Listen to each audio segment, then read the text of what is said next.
Maddie. Good introduction. Yeah, so the session I'm running today is going to focus on what I consider to be effective content and what actually goes into writing effective legal content. Obviously, this is quite broad, but the reason I'm focusing on this is because I think writing as a skill is something that's quite nuanced and quite subjective. So that ultimately means, unlike some other marketing disciplines or digital marketing disciplines, I don't think there's any strict right or wrong approach to take. And what effective actually means depends on a whole range of different factors. That then also means it can be difficult to know where you need to start, know where you might be going wrong, or know what you might actually need to improve on. So, on the agenda today, I'm going to be covering quite a few questions, which I kind of think help to answer that overarching theme of what it takes to write effective legal content. So, we're going to be looking at what actually makes writing legal content such a challenge in the first place, why copywriting as a discipline is important, how do you know what areas to focus on in the first place, what types of content you should be looking at, and how do these differ from one another. What tools you can use in your writing? Yes, this does mean AI. AI will be mentioned, not in depth, but we will talk about AI. And what I think you need to do to ultimately improve the quality of your writing. And like Maddie said at the start, we'll have a bit of time at the end to go over some questions if any come through. We do also have Georgia Davis on the call, who's our head of content at Conscious. So she might chip in as well, and we can have a discussion if we've got any sort of particular points that we want to expand on. Okay, so I want to start by saying that, in my humble opinion, anyway, I think copywriting for the legal sector can be really, really challenging. That's usually because I think you're likely to fall into one of a few categories. So you could be someone that's in a general marketing or digital marketing role, and that means you need to have a broad set of skills. Writing's always going to be one of them, but it might not be something you can dedicate all your time and all your energy to. So resources are sort of at a premium. You might be like me, so you might actually be a writer by trade. So you're more comfortable with knowing what it takes to write something that's informative, something that's engaging, and you have awareness of kind of the writing techniques that you need to deploy. But the flip side of that is you don't necessarily have a legal background. So the technical side of things can be a bit more difficult to get your head around. Or you could be in a legal role. So you might be a solicitor, paralegal, etc. So you understand all the accuracy, the technical side of things, but then you struggle to make something accessible or interesting to a wider audience, and you don't necessarily know what sort of techniques you need to deploy.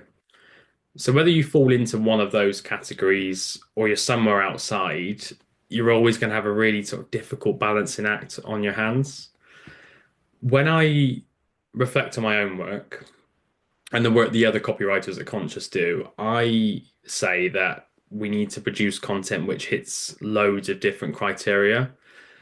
So I've listed them here. So it needs to be something that's informative, something that's engaging, unique, accurate, optimized for SEO, optimized for user experience, ultimately needs to drive results, needs to attract the right audience, needs to reflect your firm's tone of voice. So loads of different things go into even the most basic of pages. There's so many different things you need to consider. So that's what makes it challenging. That's why I appreciate, if you haven't got much experience with writing, that it can be quite a daunting and overwhelming prospect to start with. But I would also say that the difficulty of writing legal content is matched by the comparative importance of it. Although it's really difficult, you do need to knuckle down and get started with things because it's absolutely essential. I say that the content you have featured on your website is very likely to be what forms a reader's or an audience's first impression of your firm and the way they actually interact with the content on your website. First impressions are absolutely everything, right? So someone could navigate to your website, They could read something which confirms why they were attracted to visiting the firm in the first place. Excellent, that's really good. They could read something which persuades them that you're the right fit when they might not have been convinced that was the case initially. They might have been on the fence. Also great. They could read something and decide, actually, you're not the right fit for them. It's not always a bad thing because obviously it's important that you attract the right type of audience. But it's important to remember that it's a first impression that counts.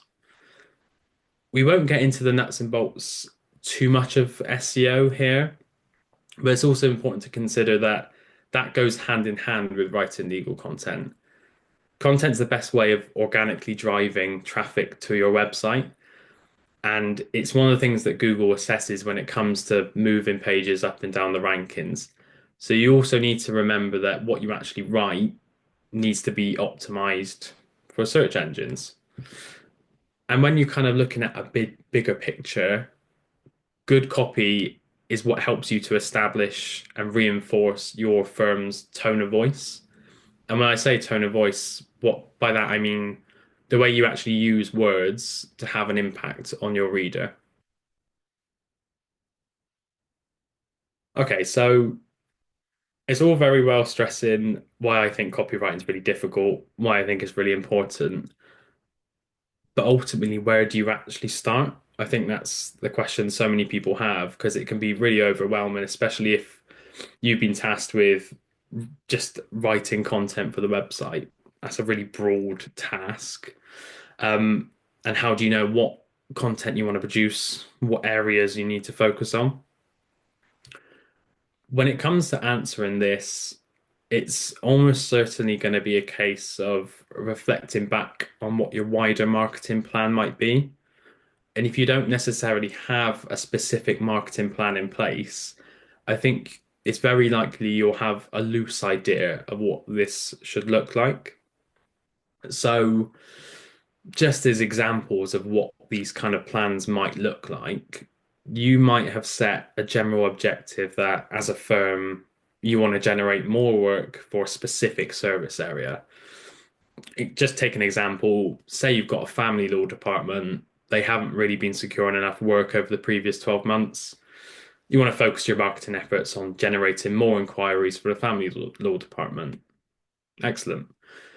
You might want to just generally improve your search rankings across the board, push multiple pages further up on Google just to increase website traffic as a whole. You might have a specialist individual who's just joined the team, or you might have a niche service that your competitors don't have that you want to promote through your content.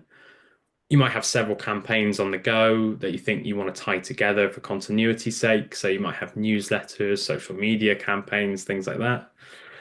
Whatever the context is and whatever your plan is, it's crucial that you just have a clear objective in place and a specific reason for deciding what you want to write, rather than just having a sort of scattergun approach. I think there can definitely be a temptation to want to write content which is easy or convenient. But if this doesn't actually align with what your marketing goals are, it's not actually going to be the best use of your resources. So, what types of content should actually feature on your website once you've decided the area you want to focus on?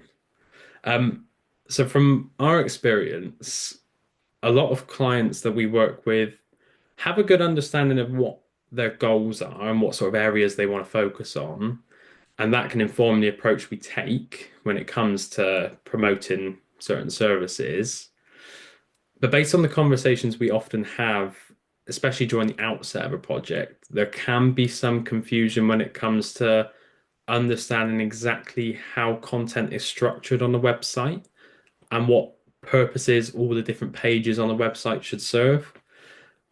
I think we've had calls in the past or discussions with clients where I go into detail to try and explain how the process will work, and what it's going to take to, build an effective website. And I'm often met with that kind of response of, "Oh, I thought we were just going to write blog posts." And obviously that's not quite right. Um, we at Conscious, when we're doing a project, so a copywriting project or a more wider SEO project that involves copywriting as an element, the process typically boils down to producing three different basic types of pages. So these are service pages, blog posts, and contact pages. And I'm going to go into a bit more detail about what each of these actually involves in a second. For each type of page, so service page, blog page, contact page, our starting point is to craft a template to work from, which kind of contains the basic style, the basic structure, and all the features we want to replicate across any future pages. I think the benefits to this are probably pretty self-evident. I mean, templates, regardless of where you're using them, they always help to save time, ensure consistency, and are much more user-friendly. So starting with service pages, I think these are probably the most critical pages you will have on your website, and they are what should make up the bulk of your website's content. I boil these down to being pretty simple. They're the pages which sell your services to readers. So that means explaining what it is you do and what your level of expertise looks like. The ideal structure for the perfect legal website, in my opinion, is that you would have a dedicated service page for each of the services you provide clients and the work you can carry out for your clients. This is because service pages are likely to be the ones which actually drive engagement and encourage readers to make an inquiry with your firm. So for that reason, for service pages to be effective, we'll refer back to that word in this context, they need to introduce a topic, they need to resonate and empathize with a reader, showing it is that you understand what it is they're experiencing. They need to clearly demonstrate what it is you can do and how you can help, and offer ample opportunities for someone to actually get in touch with you. And this is where they differ from blogs, and where I think there's sometimes some confusion between blogs and service pages. Blogs are certainly likely to be the most familiar type of content, especially for someone who's just getting started with writing content for the first time. But they should definitely be used as less of a direct sell of a service when compared to service pages. That doesn't necessarily mean they don't serve a really important function, because they certainly do. If they're done correctly, they can be a really effective way of highlighting your firm's expertise, commercial standing.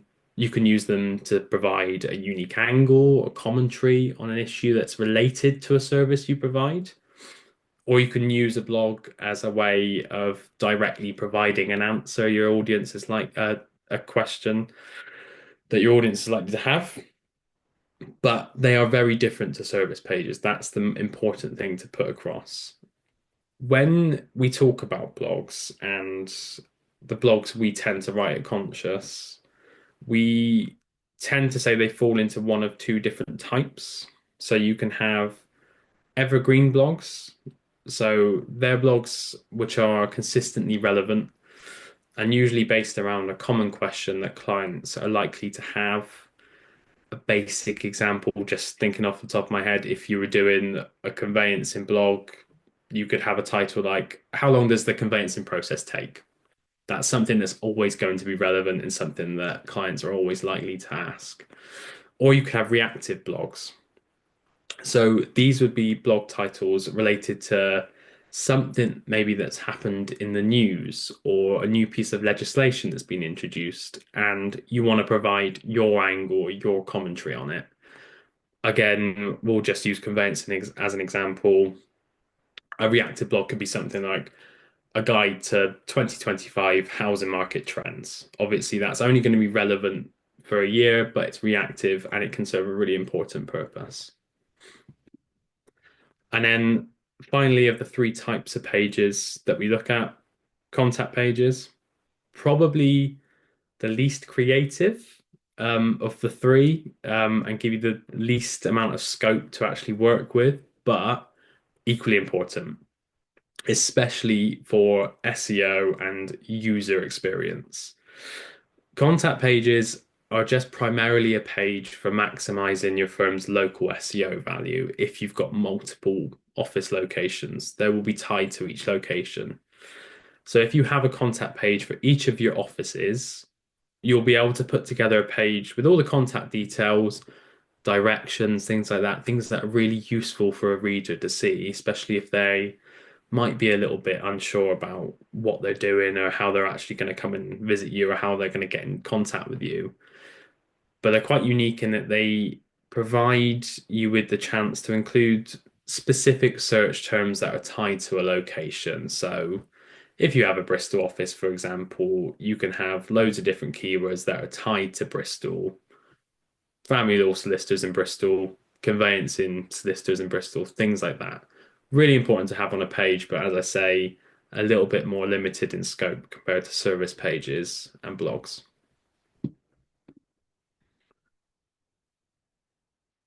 So we've covered how you decide what areas to focus on, the types of content you should produce to go alongside this.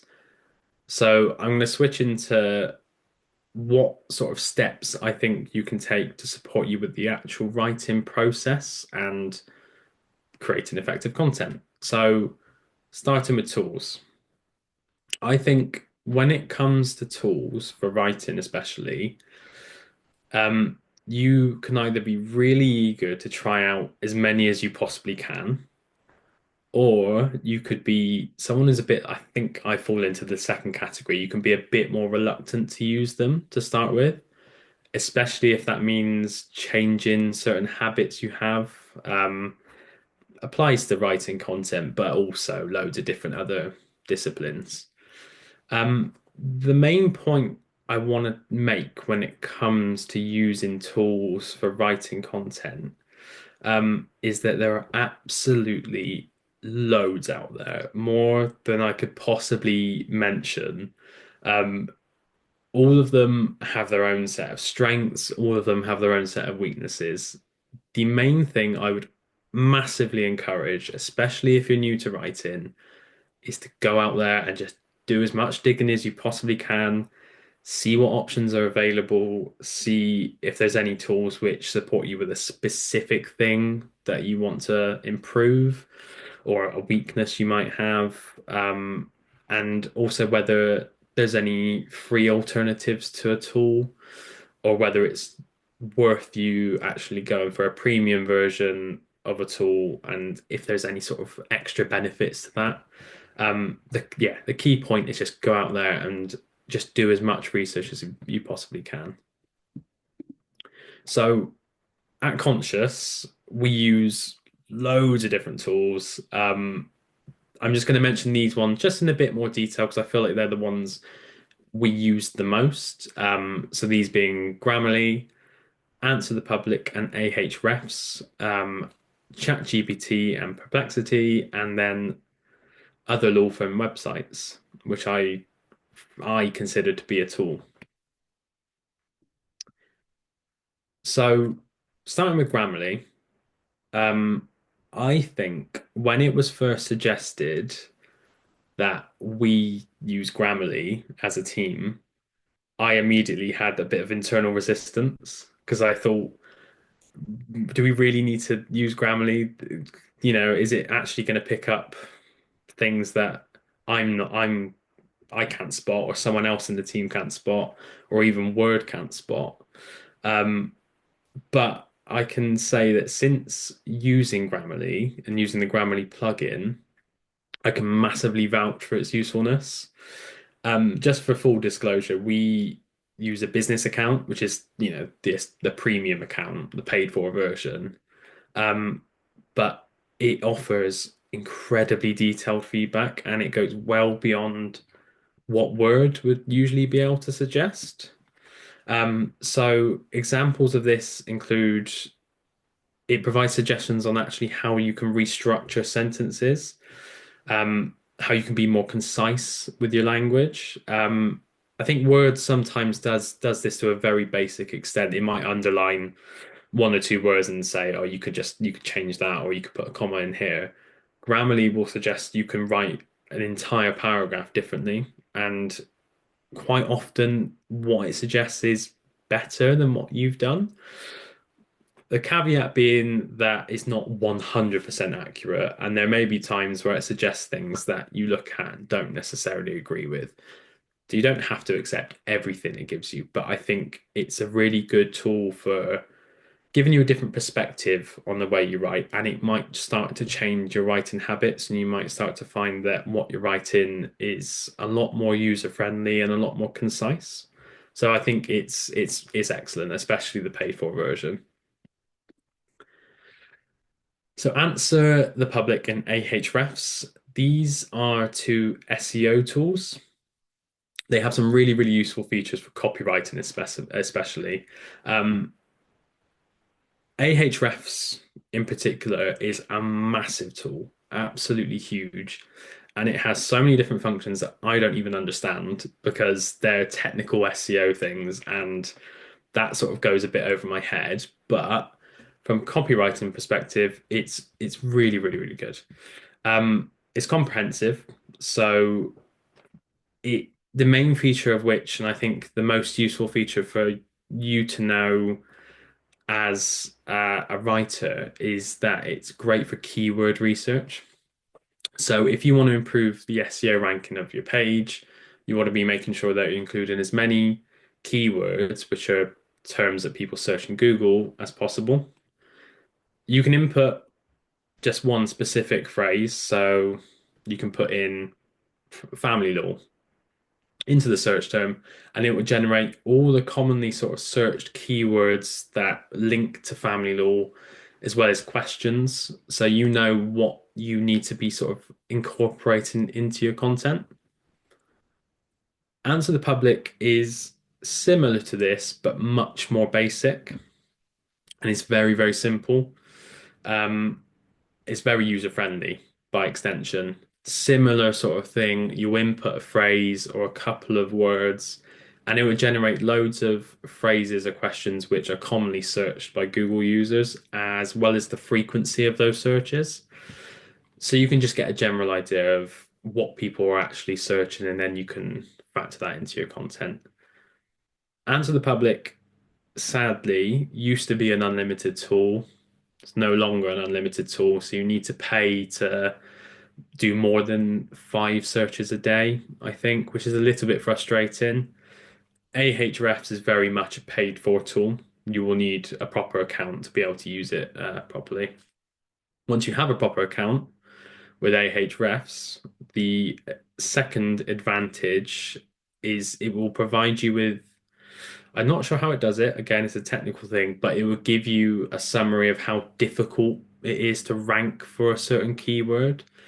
So, for example, if you were to try and your objective was, I want to get on page one for the term family law solicitors, it's probably going to come back and say, that's really difficult. You're not going to be able to do that. But if you search family law solicitors in location, so in Bristol, it's probably going to come back and tell you that's a bit easier to rank for.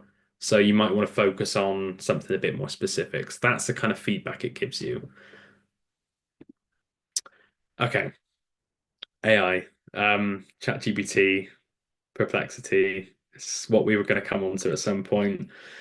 It feels like the AI discussion has been going on for about 10 years when it's actually only been about two. I don't even know at this point.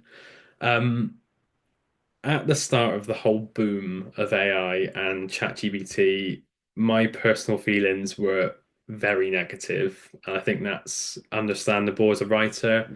I think there was the initial wave of people just producing content from scratch, entirely AI, and that just kind of the thought of, oh God, is that going to replace writers?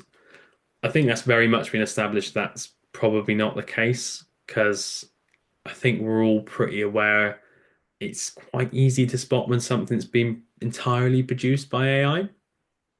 But I will say that as a tool, it's really useful. And I stress as a tool, not as a replacement for doing the work, but as a tool, it's great. So we look at two AI tools, these being the usual ChatGPT, I think that's the one that everyone is most familiar with, and then Perplexity, which is I think it's probably been around for the same amount of time, but it's only recently become more mainstream. Um, we use both of these tools for two things primarily. So one being research purposes. So as a kind of alternative to just using search engines to look for answers to stuff, you can use AI, and so long as you're double checking everything, obviously the usual stuff, it's usually pretty accurate and it can help save some time and you can compile various resources all at the same time. The other thing we use it for is to build structures and frameworks to work from. So similar to what I was saying earlier about having templates, you can use these sort of tools to actually build templates and you can save them and then work from them there. Um, I think they're really, really good. They're really user friendly. Again, with these sort of things, you can just experiment, take time, see what works, see what doesn't work. Um, the more you use it, the easier it gets, essentially. Um, as with a lot of things, there are paid for versions, there are free versions. I think we have the two premium versions for both of these, and they obviously are pretty unlimited in what you can do. I know for Perplexity, if you only have the pre version, you're sort of limited to how many searches you can do for content per day or how many times you can ask it something. Um, but I mean, it's good to just start with the free versions and see how you get on, and then you can decide whether you think it's worth going for the premium versions.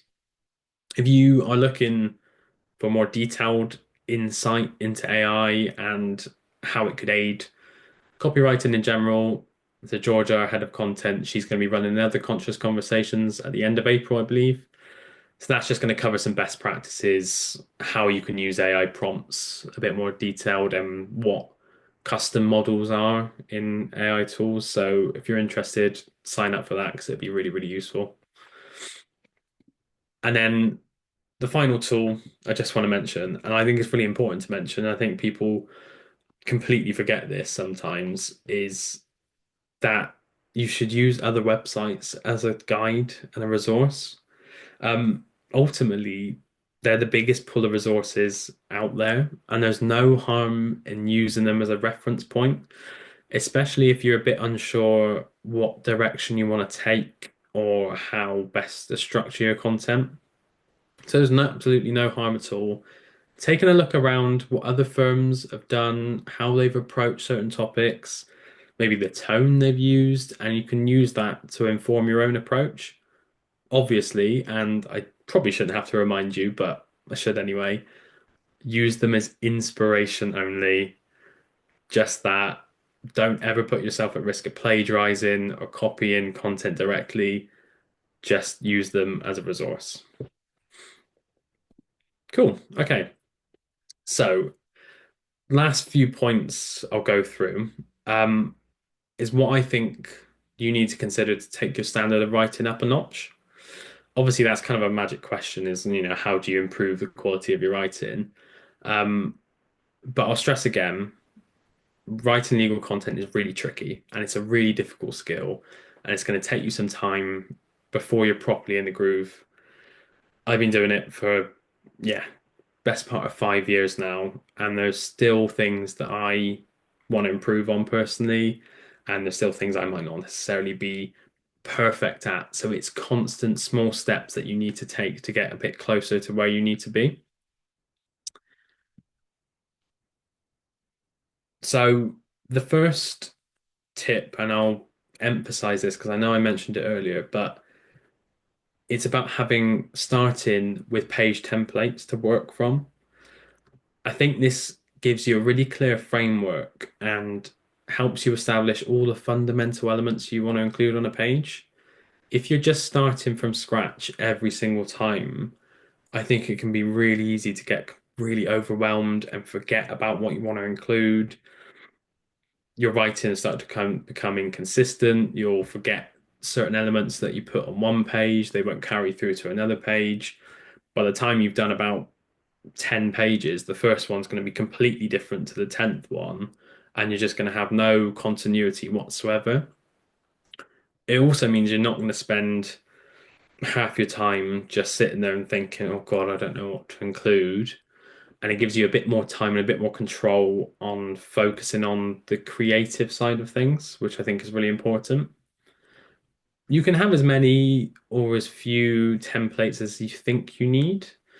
Um, but I think the one thing you want to keep in mind is just to make sure that if you are using templates, just be careful copying over too much between them. Make sure you're actually updating them where you need to.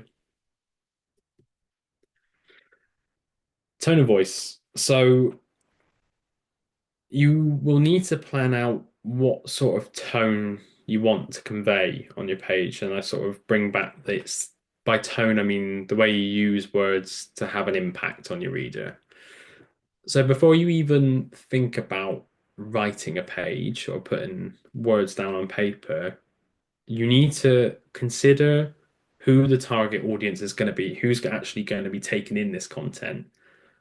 How is that person likely to be feeling when they read the content? And what do you think they will want to get out of the page?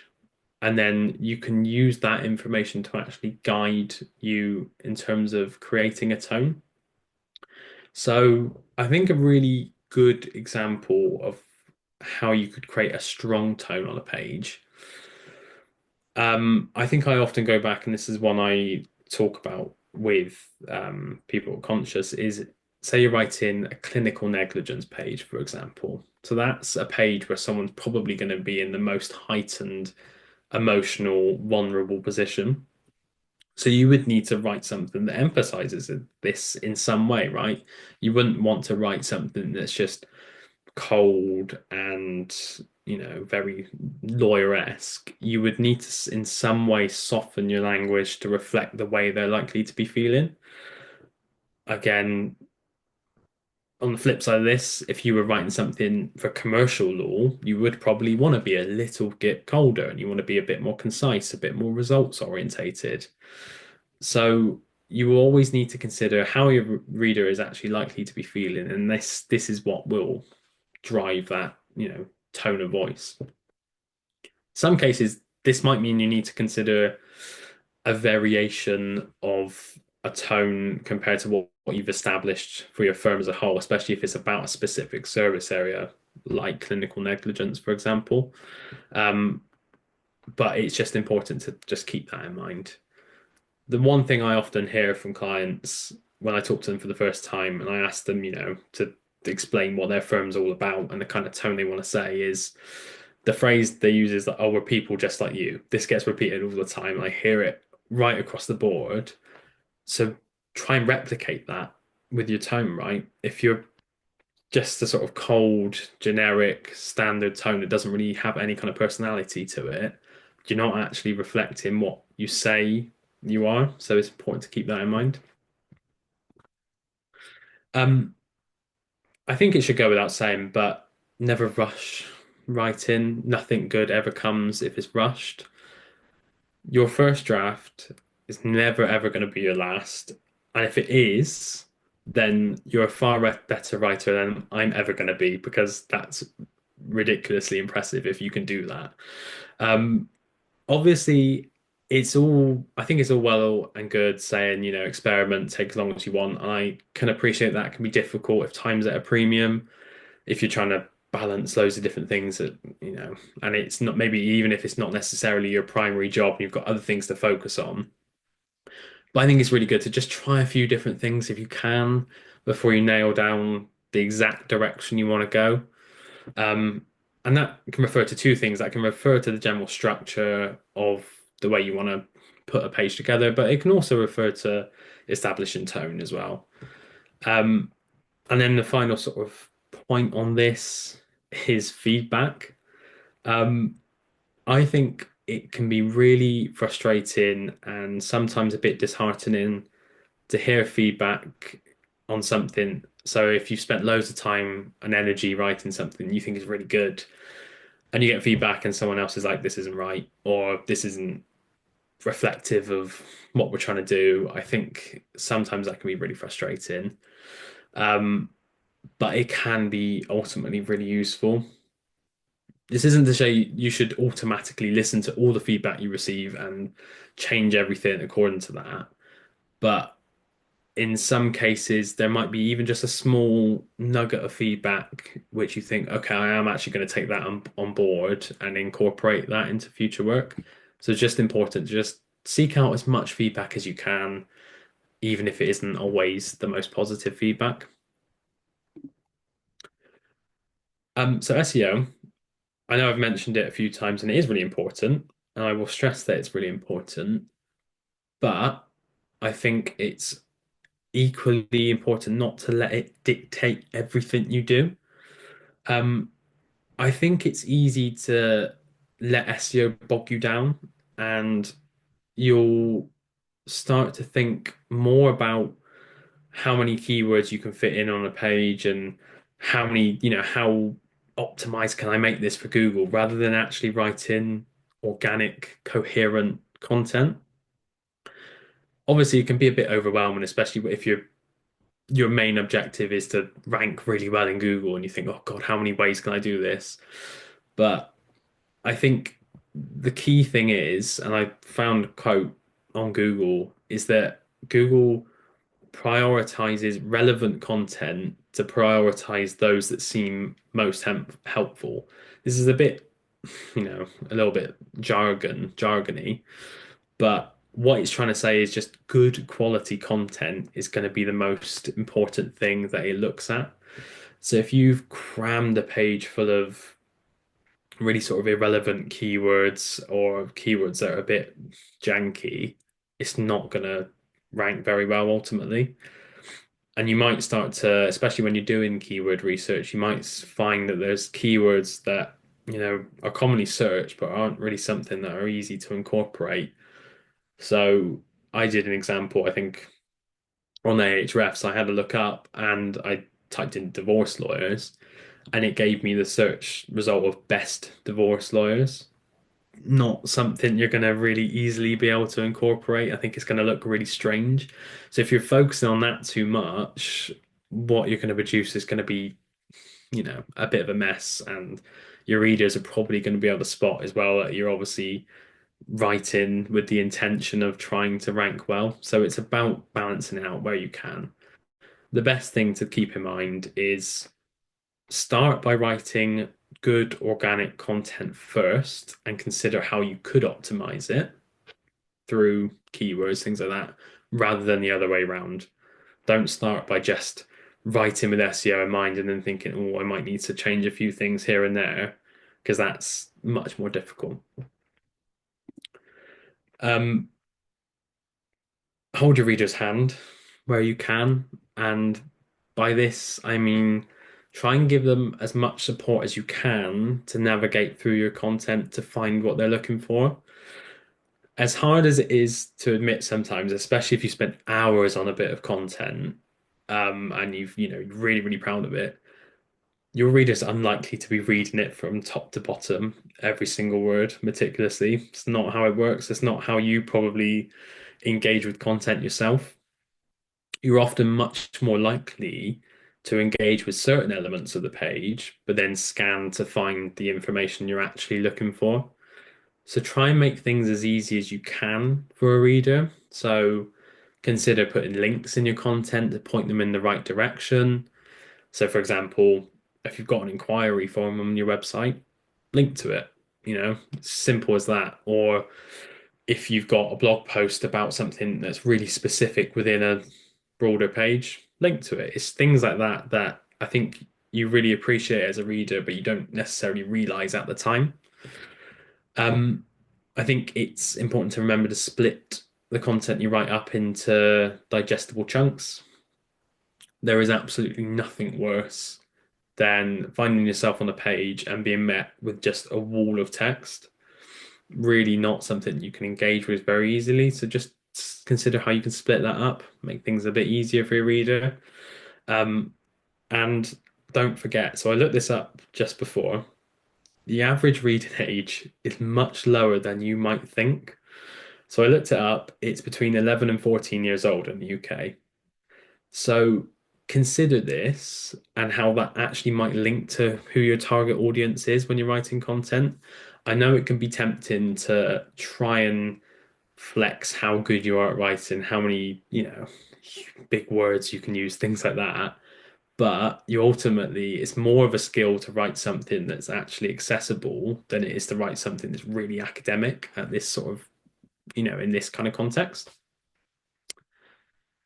And then finally, just a reminder, use the tools that are available to you, especially if you're lucky enough to have premium versions, use them.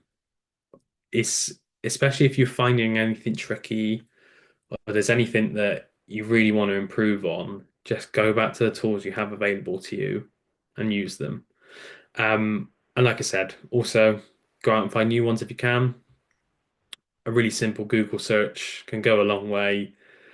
You can probably find articles that cover multiple different tools that will explain, sort of give you an insight into how they work. But yeah, that's the important thing to just go out there and find as many as you can. Okay. I realize I don't know how long I've been talking for, but Perfect timing. yeah, Yeah, thank you so much, Joe. I think the two things that kind of stood out to me the most, and especially for the solicitors on the call who are writing the blog posts, is having the templates that you can work from because there is nothing more difficult than starting from a blank page. I think we've all been there where we just sit there for sort of, 20 minutes trying to think about how we start, like you said. So if you can get your marketing teams, or like you said, Joe, use ChatGPT or something to give you those templates to work from initially, I think it'll make the process a lot easier, quicker, and hopefully you'll find it more enjoyable because you won't be stressing with that blank page. I think also something I didn't mention during that, but when you have a template as well, if you've got an ideal word count that you want to hit, so say you want the blog post to be 500 to 750 words, Mhm. sometimes a template can kind of reduce that pressure a bit because you're like, well, I've already got a section I know will be 100 words because I've got a call to action saying if you want to get in touch, use this. That's 100 words covered. So that kind of helps to build out, and you kind of know then how much you need to put in each section. So that's another sort of element to it. I think it's really important to consider. Yeah, definitely. So for the solicitors, if you don't already have one of those, ask your marketing team, or our session on the 24th of April with Georgia, our head of content on AI, might be really useful for that because Georgia's going to talk about prompts and things that you can use to get really good content out of ChatGPT and Perplexity. Georgia's done some internal training and it's been fantastic, and it's sort of changed the way we do things in the marketing team. Again, it's never going to be your final draft, but it just gives you somewhere to start and saves you sort of 30 to 2 hours of research and thinking and trial and error and sitting there with the blank page again. Yeah. Yeah, without it, I mean, you can literally be sat there having been tasked with trying to do something, and you could probably go like 5 hours, and you're still sat there no further along than you have been otherwise, or you might have started on something and thought, oh, this just doesn't work, and I have to start again. So it, yeah, just gives you that framework to work from. Definitely. Yeah, so perfect timing. We've got 15 minutes for questions. If anyone does have anything that they want to ask, you can either put it in the chat or come off mute and ask Joe or Georgia, our head of content, who is on the call as well. There's nothing in the chat.